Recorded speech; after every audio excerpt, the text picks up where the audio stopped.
Buenas noches. Los saluda el doctor Ángel Zavala, médico residente de segundo año de la especialidad de gastroenterología del Hospital Edgardo Rebagliati Martin. En esta oportunidad vamos a hablar acerca de un tema muy frecuente, que es la infección por esta bacteria, el Helicobacter pylori. Es muy frecuente en las consultas de gastroenterología y por eso esta ponencia tiene como objetivo, primero, evidenciar los factores de riesgo que tenemos nosotros para poder infectarnos por esta bacteria, el diagnóstico preciso, adecuado, ¿sí?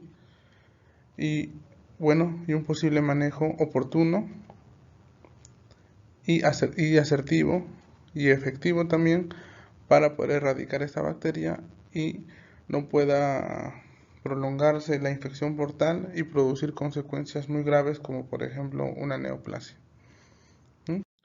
Vamos a empezar hablando acerca de esta bacteria en sí, que es una bacteria que es muy frecuente y está ubicada en el sistema digestivo y está asociada a múltiples enfermedades de tal sistema, ¿no? Y si hablamos de ubicación en el sistema digestivo, frecuentemente está ubicada en el estómago y en la primera porción del intestino delgado, ¿no? Llamado duodeno. Y es ahí donde prácticamente va a producir la mayoría de enfermedades, ¿no? A corto y a largo plazo.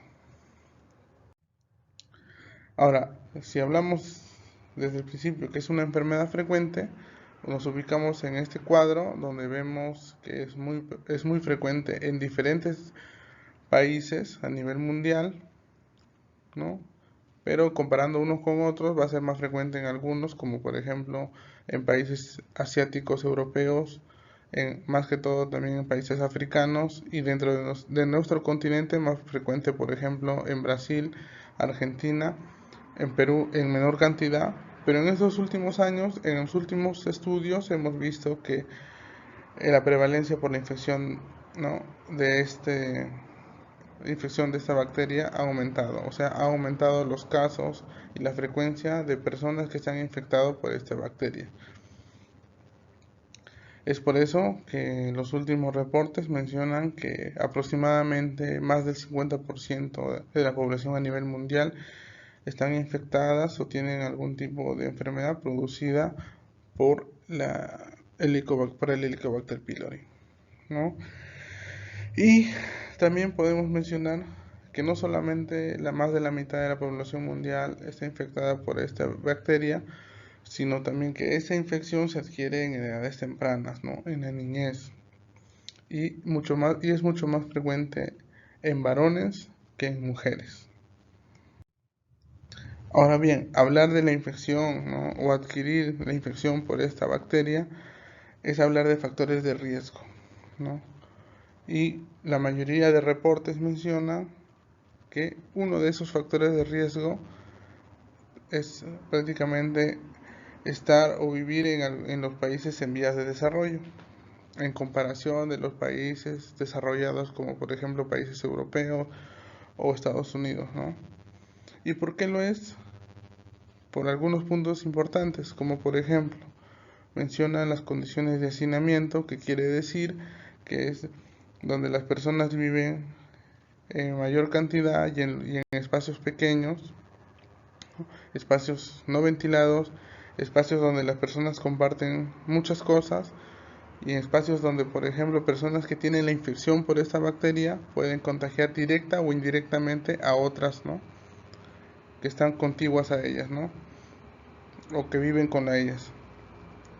Pero no solamente así, sino estas personas también pueden contagiarse o pueden adquirir la infección por esta bacteria mediante el consumo de alimentos o agua contaminada, ¿no? Tal vez aguas de pozo o aguas de caño, ¿no? O aguas sin hervir o alimentos mal cocinados. Son factores de riesgo para que la persona pueda adquirir la infección o pueda adquirir la bacteria, ¿no? Y se pueda alojar en el sistema digestivo. Y de esta manera producir síntomas o producir enfermedades a largo plazo. Entonces es muy importante verificar estos factores de riesgo, ¿no? Para poder prevenirlos. Ahora bien, hablando acerca del diagnóstico de la infección por esta bacteria, nos basamos principalmente en dos tipos de pruebas, que son las pruebas directas y las pruebas indirectas. Estas pruebas directas son las que verdaderamente nosotros vamos a utilizar para poder hacer un diagnóstico, un buen diagnóstico, ¿no?, temprano, un buen diagnóstico precoz, que nos pueda ayudar a manejar este tipo de infección oportunamente. A diferencia de las pruebas indirectas, que mayormente nosotros lo utilizamos para poder ver qué tan efectivo ha sido el tratamiento que se le pueda dar para erradicar esta bacteria a un paciente, ¿no? Dentro de los primeros, las pruebas directas, lo más común es una endoscopía digestiva, donde nos permite nosotros observar y de una u otra manera tal vez tomar una muestra, una biopsia, y poder ver en el microscopio si es que encontramos o no encontramos a la bacteria y si ha producido algún tipo de alteración en el sistema digestivo. Y si hablamos de las pruebas indirectas, principalmente en los que se hace mayormente en las consultas del servicio de gastroenterología, son los test de aliento, ¿no? Como vemos en este cuadro de la derecha, donde se realiza principalmente para poder, como ya mencionamos, poder ver qué tan efectivo ha sido el tratamiento erradicador para la bacteria. Pero no solamente se hacen este tipo de pruebas, sino también se pueden utilizar otras, como por ejemplo pruebas de sangre, ¿no?, que no son tan efectivas, pero que muchas veces se puede utilizar en algunos centros de salud, ¿no? Entonces es muy bueno ver y saber mayormente tal vez qué pruebas nos pueden nosotros solicitar o realizar en algunos centros de salud. Y si hablamos también de un diagnóstico oportuno, también tenemos que mencionar cuando no lo es. Y cuando no es un diagnóstico oportuno y por tal motivo, sin un tratamiento adecuado, la infección por esta bacteria puede traernos consecuencias, ¿no? En este caso, consecuencias a corto plazo y consecuencias a largo plazo. Y si hablamos consecuencias a corto plazo, hablamos de, por ejemplo, algunas otras enfermedades del sistema digestivo que también son muy frecuentes en la consulta de gastroenterología, como es la infección por el Helicobacter pylori, que nos puede traer una gastritis, ¿no? La gastritis, que también es un término muy utilizado, ¿no?, en las consultas, ¿no? Ahora bien, esa gastritis, si a nosotros no nos diagnostican y no nos tratan el Helicobacter pylori, y la infección se está presente por mucho más tiempo, inclusive años, puede derivar a otros tipos de enfermedades digestivas un poco más graves, como por ejemplo una úlcera, y esa úlcera prácticamente puede expresarse como con sangrado, dolor intenso, o inclusive hasta puede llegar a perforarse, ¿no? Esa gastritis aguda se puede convertir en una gastritis crónica, que nos puede conllevar a otro tipo de síntomas, como por ejemplo dolor, nos puede llevar a baja de peso, nos puede llevar a un déficit de vitaminas, producto de la alteración que tiene en este caso el sistema digestivo lesionado, para poder captar los nutrientes de los alimentos que nosotros ingerimos, ¿no? Y una de las consecuencias más graves que puede tener este tipo de infección a largo plazo es el cáncer, ¿no?, una neoplasia. Entonces es muy importante el diagnóstico precoz y oportuno para poder dar un tratamiento adecuado y la infección a largo plazo no nos produzca algunos tipos de enfermedades digestivas más graves, ¿no?, como ya mencionamos. Y si hablamos de tratamiento precoz y oportuno, tenemos que hablar del tratamiento erradicador, que es un tratamiento clásico, un tratamiento estándar en todos los centros de salud, ¿no?, que es a base de 2 antibióticos y un medicamento antiácido, ¿no? Pero, como ya mencionamos, es un tratamiento clásico estándar que en muchos centros lo utilizan. Mayormente a veces las personas pueden ingerir este tipo de medicamentos inclusive sin haber visto a un gastroenterólogo o un médico general. Se pueden hasta automedicar, ¿no? O inclusive las personas pueden tomar algún tipo de estos antibióticos o pueden estar tomando algún antiácido por otras patologías, otras enfermedades que no tienen nada que ver con el sistema digestivo y de una u otra manera pueden hacer que la bacteria se haga resistente al tratamiento estándar, ¿no? El tratamiento clásico. Entonces es por eso que se ha visto que a medida que han pasado los años, muchas personas no tienen no tienen prácticamente una respuesta efectiva a ese tipo de tratamiento. ¿Producto de qué? De que la bacteria se ha hecho resistente al tratamiento clásico.